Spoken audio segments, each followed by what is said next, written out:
Gloria a Dios, vamos a buscar en el Evangelio según San Mateo, capítulo 18, versículo 8. San Mateo, capítulo 18, versículo 8. Dice la palabra: por tanto, si tu mano o tu pie te es ocasión de caer, córtalo y échalo de ti. Mejor te es entrar en la vida cojo y manco que teniendo dos manos o dos pies ser echado en el fuego. Y si tu ojo te es ocasión de caer, sácalo y échalo de ti. Mejor te es entrar con un solo ojo en la vida que teniendo dos ojos ser echado en el infierno de fuego. Te damos gracias, Señor, en esta mañana. Gracias por tus misericordias que nos sostienen, Señor. Hoy pedimos que continúes con nosotros, trayendo tu verdad, tu luz, alumbrando los ojos de nuestro entendimiento. Recibimos tu palabra de verdad en el nombre de Jesús. Amén. Dice, acá está: si tu mano o tu pie te hace pecar, córtatelo y arrójalo. Más te vale entrar en la vida manco o cojo que ser arrojado al fuego eterno con tus dos manos y tus dos pies. Bien. Bueno, aquí el Señor Jesús pues está hablando de la caída, ¿no? Habla de ocasiones de caer, habla de los tropiezos, habla de esta situación que puede acontecer a las personas, y es que caigan en una desgracia eterna, básicamente. De eso es más o menos de lo que habla en el pasaje en general, indicando que cualquier persona que cae, pues se encuentra en un estado lamentable, y los que hacen o generan una ocasión de caer a otros también tienen un alto precio que pagar, digámoslo así, por esa situación. En medio de esa enseñanza que el Señor está dando, pues dice que si vemos en nosotros algo que haga caer a nosotros mismos, ¿no? Debemos ser radicales en cortarlo o echarlo de nosotros. Y uno, cuando considera estos pasajes, pues debe detenerse en ellos, porque de otra forma, pues pasan a ser una información que no transforma el entendimiento de las personas, ¿no? Es decir, las enseñanzas de nuestro Señor deben pasar de ser simples conceptos y deben llegar a transformar el entendimiento de nosotros como personas que seguimos la verdad de su palabra y seguimos el camino de la fe y la enseñanza. Bueno, entonces, cuando vemos la forma en la que el Señor dice que deberíamos proceder respecto de este asunto, pues ya vemos que está haciendo una exigencia altísima. Es decir, que en virtud de conservar la vida, ¿sí?, debemos cortar todo lo que en nosotros genere la caída. Entonces, lo primero que merece la pena es detenernos a definir estas dos cosas, ¿no? Primero, ¿qué es la caída? ¿Qué es la vida? Y pues, ¿qué es el fuego eterno? Porque en el versículo 8 dice: por tanto, si tu mano o tu pie te es ocasión de caer. Entonces, ¿qué es caer? Caer significa que una persona sea borrado del libro de la vida. Eso es caer, ¿estamos de acuerdo? No se refiere a un tropiezo en nuestras vidas, no se refiere a una equivocación que nos lleve a tener algún tipo de angustia, dificultad temporal. Esas también son caídas, por supuesto, ¿no? Esas también son situaciones temporales, cotidianas, en las que vemos que por alguna razón pues se cae de alguna condición de privilegio, por ejemplo. La condición de privilegio es cualquier cosa en nosotros que debemos o queremos conservar, ¿sí? Pero hay un privilegio que poco se detiene uno a considerar, y es estar vivo y estar escrito en en el libro de la vida. Eso uno poco atención le para a eso, ¿sí? O sea, el privilegio de estar vivo y escrito en el libro de la vida. Pues, ¿qué ocurre? Que toda persona que nace en la tierra, al momento de nacer, y esto me hicieron hace unas semanitas o días un cuestionamiento sobre eso, ¿qué ocurre? Es decir, ¿cómo funciona eso del alma? Y bueno, básicamente así, ¿no? Es decir, cuando una persona nace, por el orden biológico que Dios ha establecido, para que una persona nazca en la tierra tiene que haber unos desencadenantes biológicos, pues básicamente el embarazo, ¿no? Básicamente que dos personas tengan la relación que produce el embarazo. Entonces, eso es biológicamente orquestado por el Señor, es decir, no hay otra forma de desencadenar vida humana, ni de desencadenar la vida de las especies, si no es por medio de esa forma, ¿sí? No hay forma de que haya vida si no es por eso, ese esquema que el Señor ha establecido. Él, en el inicio, hizo otra forma, o sea, Él creó al hombre y a la mujer. Él los creó directamente, pero a partir de ahí la única forma de que haya reproducción de vida es por medio del embarazo. Entonces son unos desencadenantes biológicos, digamos. Cuando el creador ve que se han dado esos desencadenantes biológicos para que haya vida, Él asigna el alma de la persona, ¿estamos de acuerdo? Y el espíritu, y lo escribe en el libro de la vida. Queda escrito ahí, nació, ¿sí? Es decir, le fue dado vida a ese proceso biológico, le fue dado alma, ¿sí? Entonces la persona nace y su ser se va formando en una realidad física, que es la que nosotros conocemos, la cual debemos aprender, percibir, conocer. Por eso nosotros tenemos como si se tratase de una amnesia espiritual, en el sentido en que no se recuerda nada de lo que ocurrió con el alma antes de ocupar el cuerpo, no se recuerda nada de eso, no se recuerda, pero sabemos que el alma estuvo en los lugares celestiales junto con el espíritu humano, y al momento de que Dios ordena y despacha por su potestad sobre la creación, despacha la vida, ese alma y ese espíritu van a ocupar ese cuerpo y comienza el proceso. Entonces ya usted está aquí, pues usted nació por un desencadenante biológico, porque Dios dio la orden de que en su cuerpo haya alma, ¿estamos de acuerdo? Haya alma y espíritu, y está escrito en el libro de la vida, ¿no?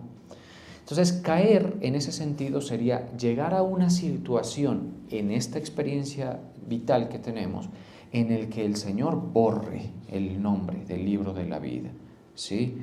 No borraré, dice. Mire, vamos a buscar eso, vamos a buscar ese pasaje que en algún momento estuvimos estudiando, y está en Apocalipsis 3:5, dice: el que venciere será vestido de vestiduras blancas, y no borraré su nombre del libro de la vida. O sea, el libro de la vida no es un registro en el que, por ejemplo, tú pecas y te borran, y luego tú te portaste bien 2 días y vamos como van en la mitad de tu nombre volviéndolo a escribir.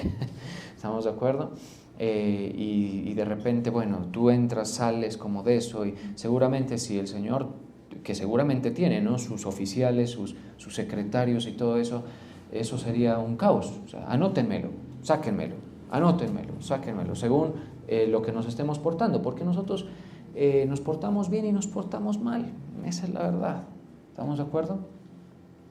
No, sino que cuando una persona nace por el desencadenante biológico, y además Dios despacha un alma, ordena que un alma le sea asignada, esa situación ya configura para que esté escrito en el libro de la vida. Ahora, el alma es una esencia de vida que almacena recuerdos, que nos lleva a tener sentimientos, que nos lleva a tener todo eso. Pero el alma es formada por los contextos en los cuales ha tenido que crecer. ¿Estamos de acuerdo? Y uno de los contextos reales en los que ha tenido que crecer es el nacer en pecado. ¿Estamos de acuerdo? Por eso dice, en pecado me concibió mi madre. El rey David dice así. O sea, somos nativos del pecado. Porque ahí ocurrió otro tema, y es que paso rápidamente mencionándolo. ¿Qué ocurrió cuando ya hubo ese proceso? Que por la desobediencia y por el pecado entró la muerte. Y la muerte, con ella, pues la corrupción. Todo eso debemos tenerlo claro, y lo que les decía al principio, es decir, debe ser algo que moldee nuestro entendimiento de la vida. Debe moldearlo esa situación, ¿no? ¿Cómo ocurre? Entonces usted es un alma que vive en un cuerpo y tiene un espíritu. Usted es un alma, ¿sí? O sea, Dios cuando ve las personas ve almas, ¿no? El cuerpo es algo de menor importancia, pero es parte del ser, obviamente. Él ve almas. Por eso dice, todas las almas son mías. O sea, Él conoce las almas, por ejemplo, que les intentaron abortar y no pudieron, Él las conoce. Las almas que nacieron producto de una violación, por ejemplo. Las almas que nacieron en las cunas más nobles de la tierra, las conoce el Señor. Las almas de los desamparados de los gobiernos del mundo, porque hay muchas etnias y lugares donde nacen almas en esa condición.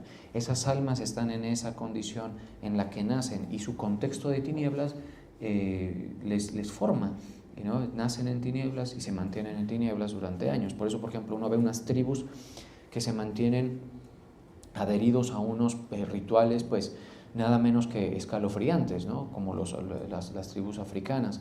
Pero es pura ausencia de vida, de consejo. Pero son almas y el Señor las conoce. Y el Señor le duele que se pierdan las almas, que caigan las almas. O sea, ¿cómo podríamos entender esto? Al Señor eso de llegar y tener que borrar un alma del libro de la vida, eso no lo deja tranquilo, según lo que vemos en la provisión revelacional que tenemos, que no es otra que la Escritura. ¿Estamos de acuerdo? ¿Cuál es la provisión revelacional que tenemos nosotros los vivos? Para dar respuesta a todos los temas personales, emocionales, espirituales, creacionales, todo. Por favor, un poquito de silencio con el plástico. ¿Qué tenemos? La provisión de las Escrituras. Nuestra provisión revelacional es esto. ¿Qué obtenemos de esto? Según la provisión revelacional que Dios nos ha otorgado, al Señor le duele en demasía, digámoslo así, tener que borrar el nombre de una persona. Porque ahí el alma cayó y se va a perder. ¿Estamos de acuerdo? Y se perdió, mejor dicho. Sí. Entonces el Señor, como conoce esa situación, nuestro Señor en su enseñanza dice, ojo, si tu ojo, si tu oído, o si tu mano, si tu pie te es ocasión de caer, pues ahí tenemos que tener el cuidado, porque el Señor no quiere que caigas y es una desgracia, es un infortunio eterno, así es, un infortunio eterno. Y el Señor con dolor tendría que borrar, tiene que borrar, ¿estamos de acuerdo? Entonces usted dice, ¿yo estoy escrito en el libro de la vida? Sí. ¿Los niños están escritos en el libro de la vida cuando nacen? Sí. En los registros celestiales están. Ahora, en los registros celestiales también hay otros libros que se ven en Apocalipsis. El juez, eso está en Daniel. El juez se sentó. A ver, veamos eso. El juez se sentó. Se sentó, a ver. Sí, en Daniel 7:10 dice, un río de fuego, mire esto de bonito. Pues bonito cuando uno lo ve del lado ganador, ¿no? Porque ya estamos nosotros en Cristo, estamos en la fe, estamos en la salvación, y quien no tenga certeza de eso, pues revise lo que toca hacer. Estuve mirando hasta que fueron, Daniel 7:9, estuve mirando hasta que fueron puestos tronos, y se sentó un anciano de días cuyo vestido era blanco como la nieve, y el pelo de su cabeza como lana limpia, su trono llama de fuego. ¡Qué majestad! y las ruedas del mismo fuego ardiente. Un río de fuego procedía y salía delante de él. Millares de millares le servían y millones de millones asistían delante de él. Sí, o sea, por eso les decía que seguramente tendrá sus secretarios, sus oficiales, todo eso. Y asistían delante de él. Esa es la corte celestial. El juez se sentó. Diga conmigo, el juez se sentó. Y los libros fueron abiertos. ¿Se da cuenta? ¿Se da cuenta que van a ser abiertos los libros? Y entonces dice, el juez se sentó y los libros fueron abiertos. Yo entonces miraba a causa del sonido, bueno, tal cosa, ¿no? Y estos libros está el libro de la vida, está allí, y el libro de las obras de los vivos. Ahí está, el registro de todas las cosas, ¿no?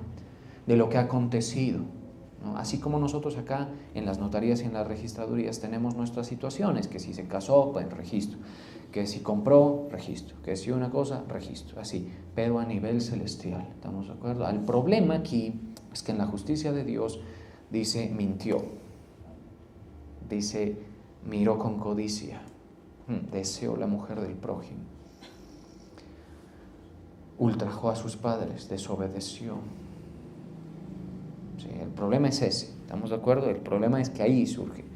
Hizo con su mano algo, asesinó, ¿sí? Estranguló, puede ser, ¿no? Y las características del acto humano quedan registradas a full detalle, digamos, y a full color, como se dice, en los registros eternos.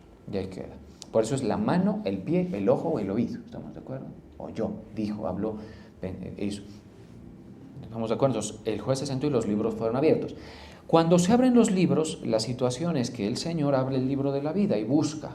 Eso debe ser un libro enorme que están las almas humanas desde que fue puesta la creación en marcha, pues en la que vivimos hasta hoy. Y entonces el Señor busca y el Señor dice, y el Señor no encuentra, es porque esa persona vivió su vida y murió en sus pecados. ¿Estamos de acuerdo? Entonces, mientras usted está vivo, usted está escrito en el libro de la vida. Mientras usted está vivo hoy, usted está escrito en el libro de la vida. Por eso dice, no borraré su nombre. ¿Sí? Al que venciere. ¿Al que venciere qué significa? Al que venciere sobre el pecado, ¿podría ser? No. Al que venciere sobre las adversidades de la vida, no. Al que la fe le lleva a vencer el esquema mundano, la mentalidad, y cree en el Evangelio. Eso es vencer. ¿Sí? Volvamos a Apocalipsis a ver. Al que venciere será vestido de vestiduras blancas. El vencer significa que la fe lo lleve a seguir el llamado y el llamado sea parte de nuestras vidas y estemos adheridos a él todo el tiempo. Y mantengamos nuestra vida en obediencia a la fe. ¿Cómo hay que mantenerse en la vida? En obediencia a la fe. Usted puede obedecer a la razón, usted puede hacer muchas cosas, pero lo que salva es la obediencia a la fe. Nada más. ¿Estamos de acuerdo? Lo que salva es la obediencia a la fe. Entonces, ¿qué significa? Que usted, claro, usted ya ve esta situación y ya la ve lejos, ya la ve profunda, porque dice, yo tengo que mantenerme en obediencia a la fe durante toda mi vida. Durante toda mi vida. Y si lo cogió usted joven, pues toda la vida. Entonces, en obediencia a la fe se tendrá que casar, en obediencia a la fe tendrá que estudiar, en obediencia a la fe tendrá que trabajar, en obediencia a la fe tendrá que hacer todo. Y uno dice, ¿y cómo hago eso? ¿Se puede? Sí se puede, por supuesto que sí. No es otra cosa que mientras vivimos, hacemos que todo gire en torno al dogma de la fe, ¿sí? No que uno gire en torno a sus apetitos, deseos, codicias, metas personales, porque eso es el camino más rápido a caer. ¿Estamos de acuerdo? Es el camino más rápido a caer, sino que todo gira en torno a la fe. Entonces nosotros, y eso hay que ponerle cuidado, porque uno no sabe qué situación puede precipitar una caída o un desajuste, como una desviación en la fe. Por eso, para eso el Señor provee pastores, para eso provee los ministerios, para eso provee para mantener. Entonces, ¿y qué le dice a uno como pastor? Que yo estoy escrito en el libro de la vida también, pero soy siervo además de eso. ¿Sí? Entonces me dice, te voy a encargar una manada pequeña, chiquitica, ahí en el barrio San Vicente, ¿sí? con unas cuantas personas que los unos vienen de Bonuco, otros vienen de otro lado, otros vienen de otro lado, ¿sí? Y te pago porque me veles por su alma, para que no lo tenga que borrar yo. Y uno, imagínense, yo ya llevo pastoreando más de 10 años y apenas ahorita vengo a entenderlo. ¿Estamos de acuerdo? Pero gracias a Dios uno responsablemente, pues uno lo asume. Y cuando uno tiene el Espíritu Santo dentro, uno guía a la congregación a que esté protegido en ese aspecto, que no lo vayan a tener que borrar. ¿Estamos de acuerdo? Por eso dices, obedeced a vuestros pastores y sujetaos a ellos, porque ellos velan por vuestras, ¿qué dice? ¿Vuestros cuerpos? No dice, ni siquiera dice el Espíritu. El Espíritu, según esto, a la luz de esto, es un accesorio. Es algo que nos permite como vincularnos con lo espiritual, pero no es más que eso. Dice, ellos velan por vuestras, ¿qué? Almas para que ellos, como tienes y quienes han de dar cuenta. Entonces, por ejemplo, yo tendré que responder por lo que no dije y por lo que dije aquí. En cuidado a las ovejas, con lo que hablé por teléfono con ustedes, que haya sido tendiente a cuidarle, a protegerle, a no hacerle que usted ponga un horizonte falso, un espejismo, alcance el mundo, si es que tiene la capacidad para eso, que eso es algo discutible, ¿no? Pero que lo alcance y que luego usted quede embolatado y que cuando llegue el momento el Señor lo tenga que borrar. Terrible, ¿cierto que terrible? Da miedo.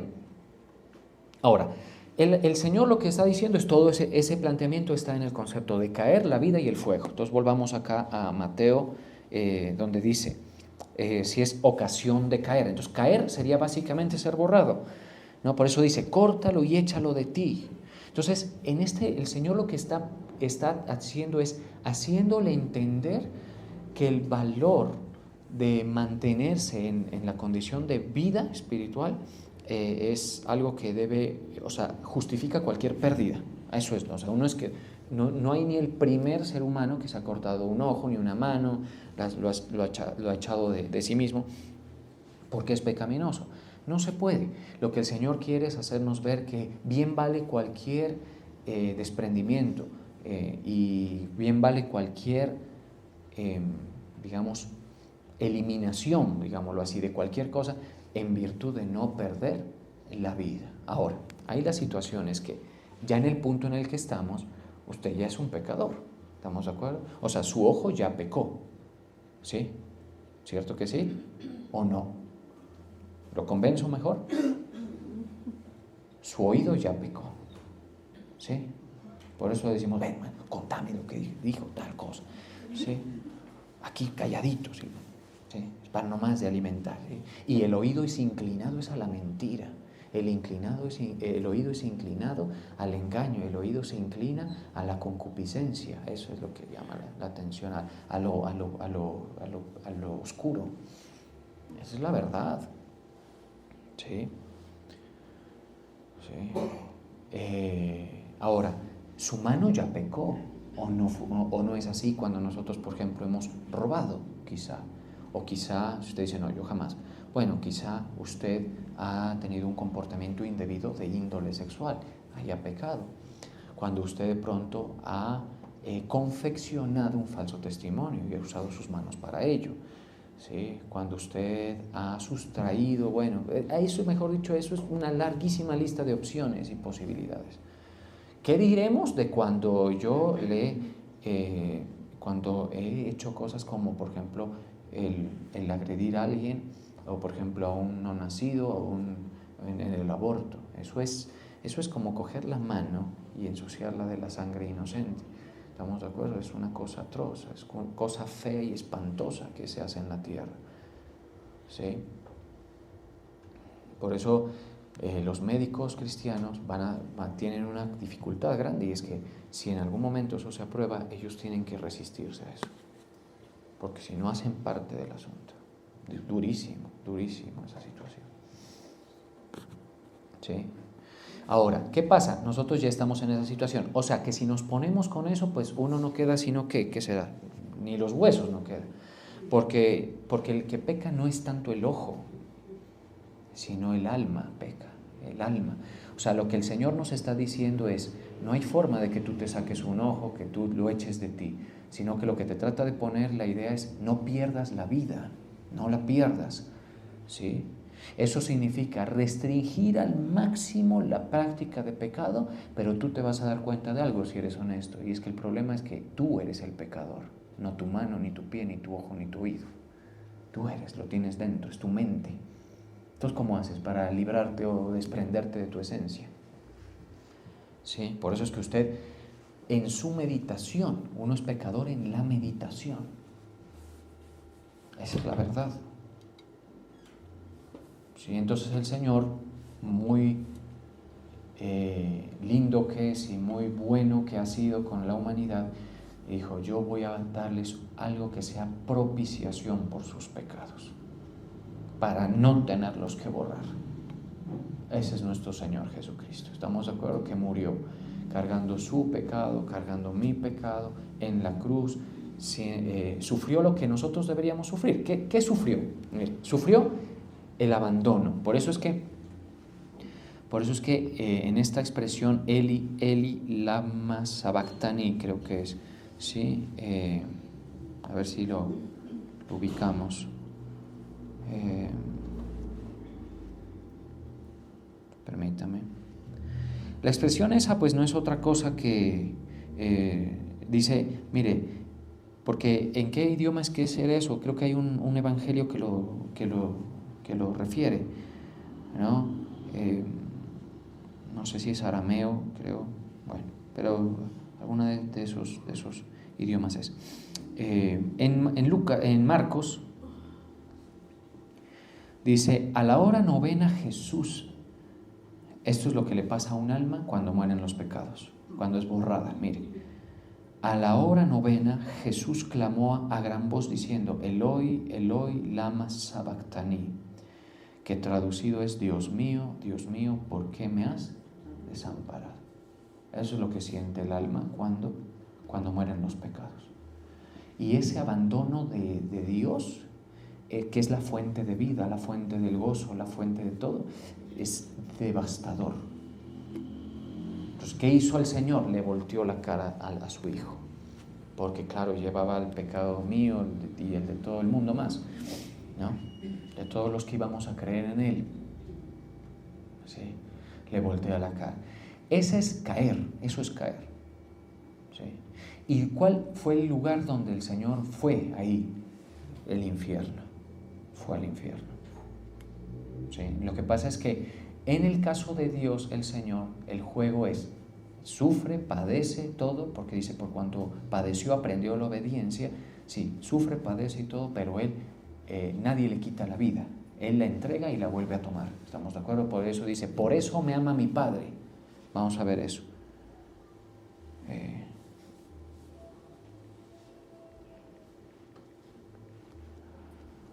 Tomarlo. Por eso me ama el Padre. Juan 10:17. Por eso me ama el Padre. Eso es lo bonito de Dios en sus tres personas. Porque yo pongo mi vida para volverla a tomar. Ese es el alma. ¿Estamos de acuerdo? Ese es el alma. Entendamos estas cosas que moldean nuestro entendimiento para que sepamos el alcance de esta palabra. Por eso me ama mi Padre, porque pongo mi vida para volverla a tomar. Nadie me la quita. O sea, el Señor, cuando dice que lo mataron y todo eso, claro, pues porque se dejó, nadie me la quita, sino que yo de mí mismo la pongo. ¿Sí? Tengo poder para ponerla y tengo poder para volverla a tomar. Ese es el poder de nuestro Dios. Vale. Usted me dice, ¿y por qué decía yo que cuando el Señor crea a una persona y si hay los desencadenantes biológicos, Él pone la vida? Por eso, mire, yo mismo la pongo.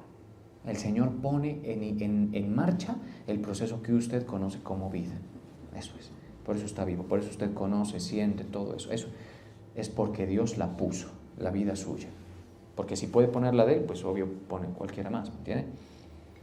Y Él la pone, y entonces Él la puso en En este caso la sacrificó y la vuelve a tomar. Por eso me ama el Padre. Tengo poder para ponerla y tengo poder para volverla a tomar. Este mandamiento recibí de mi Padre. O sea, Dios en su esencia de 3 personas dijo, uno tiene que morir, vamos, listo. ¿Quién lo hace? Ese es el mandamiento para ti. Volvió a haber disensión entre los judíos por estas palabras. Claro, esto para un judío es, mejor dicho, imposible de tragar por sus esquemas de Yahweh y todas esas cosas que no son del todo perfectos, porque tienen sus fisuras, porque la plenitud de la revelación es en Cristo. Entonces tiene un problema serio. Pero entonces eso es lo que ocurre. Y Él pone la vida y la vuelve a tomar. Y cuando la vuelve a tomar, ya está en gloria, ya está vivo, está ahí. Y usted y yo tenemos esa alternativa. O sea, nosotros no es que la mano hace lo que la mente le dice. El ojo apunta para donde la mente pervertida lo hace voltear a ver. ¿Estamos de acuerdo? Esa es la verdad. ¿Sí? Por eso la meditación es negativa. En la meditación, mire, en la mente están las envidias silenciosas. En la meditación están los odios silenciosos. ¿Sí? En la meditación está, ¿y si hago esto para librarme de esta situación? Dice, no, me meten a la cárcel, ahí toca frenar. ¿Sí? Así es como funciona. ¿Sí? Esa es la verdad. Por eso en la meditación de la gente, más de un muerto pasa por la cabeza. Es la verdad. ¿Sí? Ojalá se muriera, ojalá. Y sí, eso ocurre, dice, que se muere y que deje toda la plata. Ese tipo de cosas, ¿estamos de acuerdo? Es así, es así.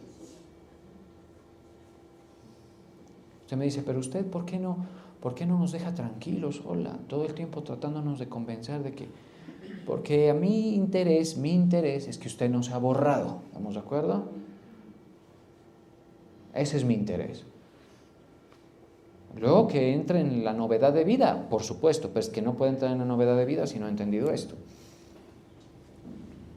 La novedad de vida en Cristo Jesús es algo concedido a los nacidos de nuevo exclusivamente.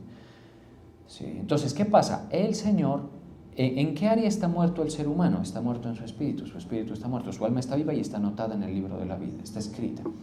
Pero entonces ya cuando el Señor ve que alguien ha creído el Evangelio, viene la regeneración. Vamos a ver eso. Regeneración. Todos son palabras bíblicas. Porque usted dice, ¿por qué esto desafía fuertemente nuestros esquemas mentales? Permítame ubicar un verso que es regeneración. Desafía, pero es la explicación de los sistemas que el Señor ha puesto, ¿no? Dice, nos salvó en Tito 3, vamos a leer desde, oiga, este verso va a dejarme bien parado delante de ustedes. Timoteo 3.1. Perdón, Tito 3.1. ¿Sí? Note esto, recuérdales que se sujeten a los gobernantes y autoridades, que obedezcan, que estén dispuestos a toda buena obra, porque un nacido de nuevo debe estar dispuesto a toda buena obra y a asfixiar toda mala obra dentro de sí. Ahí sí aplica eso del ojo. Si mi ojo es malo, mi mente es mala, yo sé que eso está dentro de mí, pero procuro no oxigenar eso. Bueno, mire esto. Que a nadie difamen, que no sean pendencieros, ¿sí?, sino amables. Nos está pidiendo mucho el Señor allí. Sino amables, mostrando toda mansedumbre para con todos los hombres. Difícil.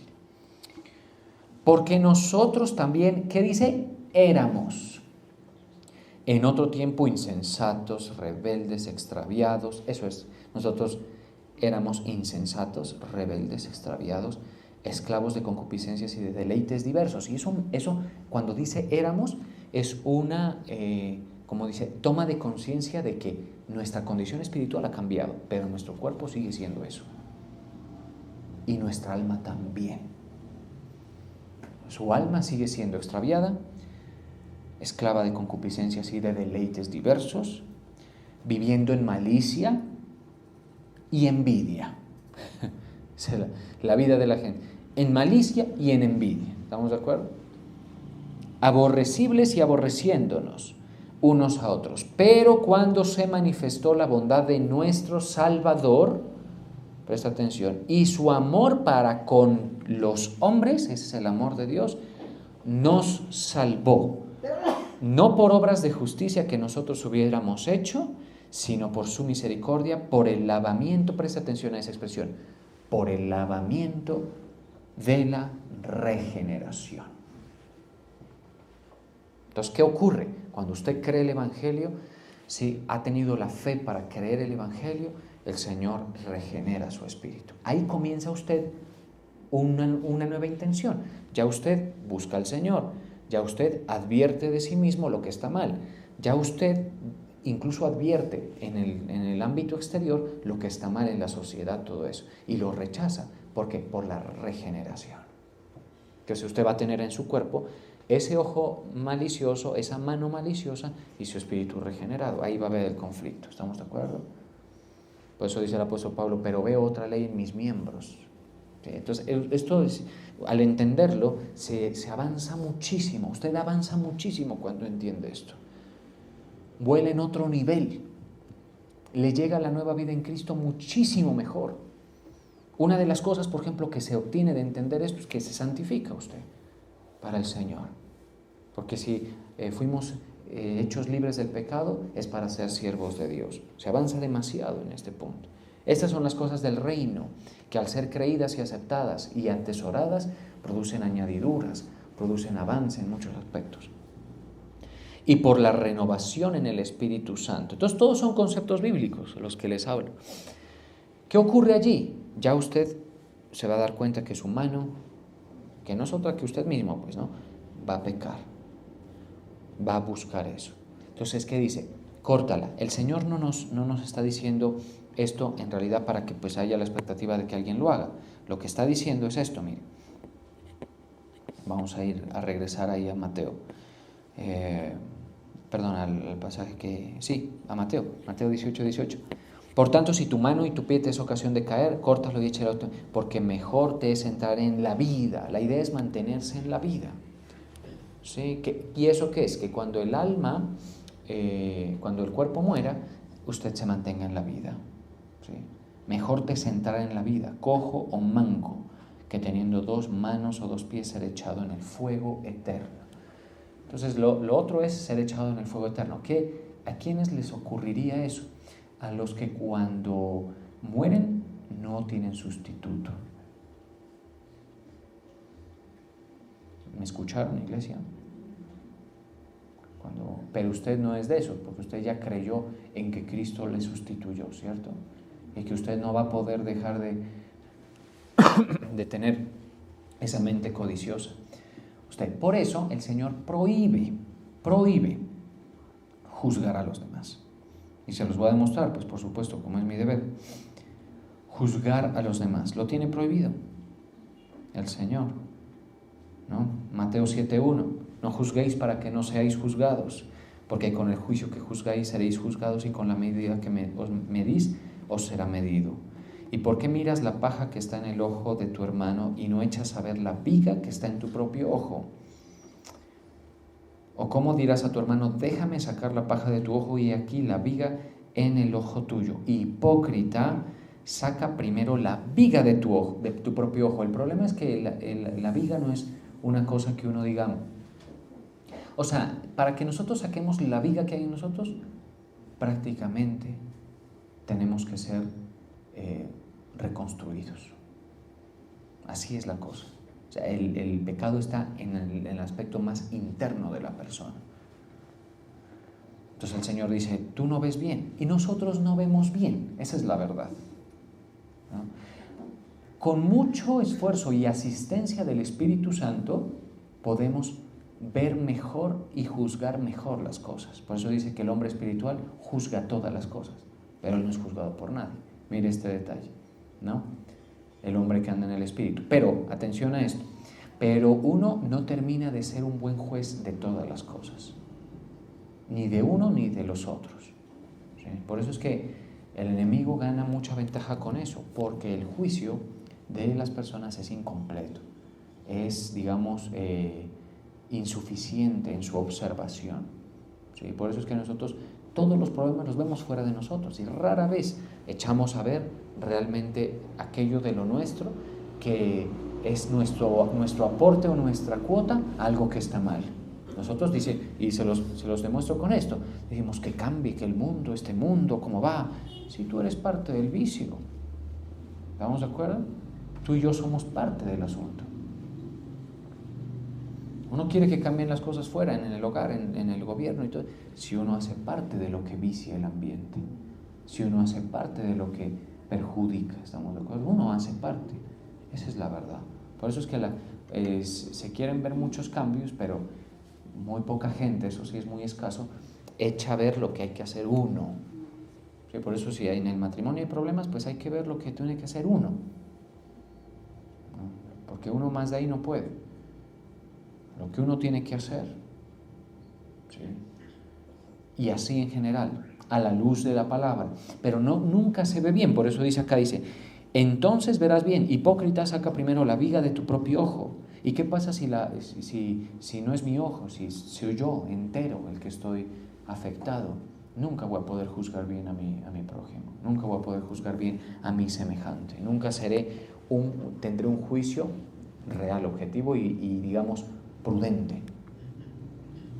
Por eso nosotros, quienes hemos recibido la salvación del Señor, observamos y resistimos al pecado, pero debemos orar por pues, el pecador o la situación que estemos observando. ¿Estamos de acuerdo? ¿Para qué? Para que cuando usted muera, mire, escúcheme bien, ya nosotros no vamos a ser juzgados, ¿sí? Vamos a mirar esto. En vuestros pecados moriréis. O sea, no se puede uno reunir con el Padre, ¿sí?, si no hay esta situación del nuevo nacimiento. Mire, Juan 8, 21, dice, y les dijo Jesús, yo me voy y me buscaréis, pero en vuestro pecado moriréis, a donde yo voy vosotros no podéis venir. Decían entonces los judíos, ¿acaso se matará a sí mismo? Que dice, a donde yo voy vosotros no podéis venir. Y les dijo, vosotros sois de abajo, yo soy de arriba, vosotros sois de este mundo y yo no soy de este mundo. Por eso os dije que moriréis en vuestros pecados. Porque si no creéis que yo soy, ¿qué cosa es Él? El sustituto. En vuestros pecados moriréis. Esto pues, ustedes cuando lo han creído, si lo han creído, ya está fresco. O sea, ¿qué ocurre? Si usted se mantiene en obediencia a la fe, es un vencedor. Su nombre se mantiene. Nació y pasa a la vida eterna. Ya. Luego entonces todos los problemas de hoy, temporales, las aflicciones, todas esas cosas, hay que matizarlas con las soluciones que el Señor nos da. Porque el Señor nos da soluciones para infinidad de cosas en la tierra. ¿Estamos de acuerdo? Pero ese entendimiento lo lleva a uno como mínimo pues a no juzgar, a entender lo que ocurre en el alma humana, qué es lo que se necesita. Y también a propender, y atención a esto, la demostración de que usted cree esto no es solamente que usted ya lo aceptó, es la siguiente, que usted propende por la salvación de los otros. ¿Sí? Hay que propender por eso. Por eso compartir, si usted no se siente en condiciones para compartir y hacer quizá exposiciones de las doctrinas y todo eso muy, digamos, suficientes para las demandas, pues invite a la gente a la iglesia, ore por ellos, ¿sí? Y capacítese para que usted sea parte de ese esfuerzo del Señor por que la gente no caiga, que no se pierda, que no tenga que borrar el alma de las personas. Vamos a orar.